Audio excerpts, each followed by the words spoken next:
It is said that within the right hand of God lie 7 divine seals. When God breaks the first 4 seals, 4 beastly figures will appear, riding upon 4 steeds, white, red, black, and pale green, symbols of conquest, war, famine, and death. Chapter 2. The second seal, the Red Horse of War.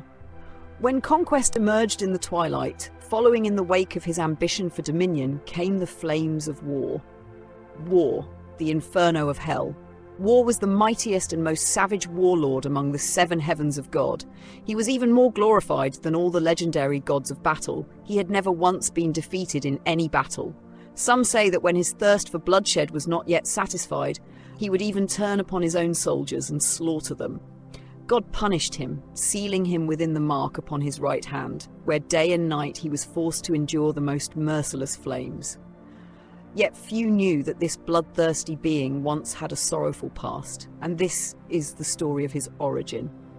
In the peaceful and beautiful land of Alcardia dwelled the Nelfim people, a race of higher beings. That land was ruled by a benevolent king, Veovis. This creation was one that God greatly admired, yet he was somewhat disappointed by their weakness and gentleness. They knew only trust and naive affection toward the outside world. Though intelligent, they lacked ambition, resembling a beautiful scene, yet lifeless and without vigor.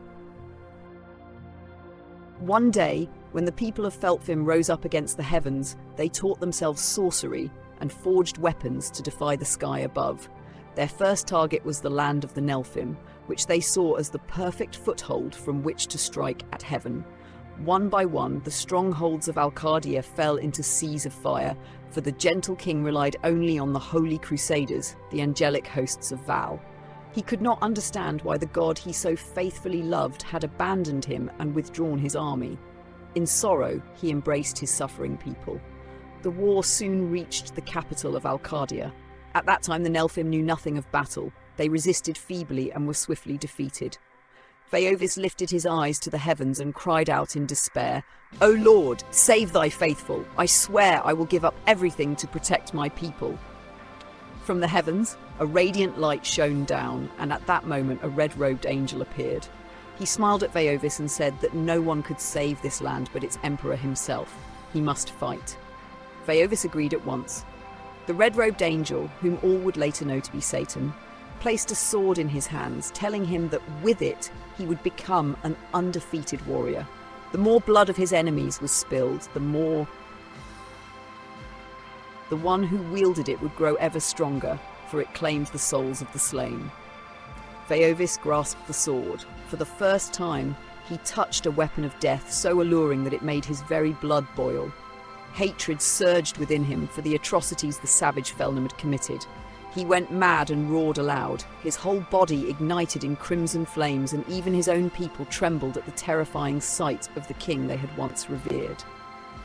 In that moment, he lost all sense of himself. In his mind, only 2 words remained: slaughter, destruction. When he awoke and looked around, there was no need for words. Everything, absolutely everything, had become a sea of fire and blood. From the enemy to his own subjects, all had been annihilated in the inferno of war. From that day onward, none remembered the name Veovis. They knew only the name war. In time, war rose against the heavens themselves.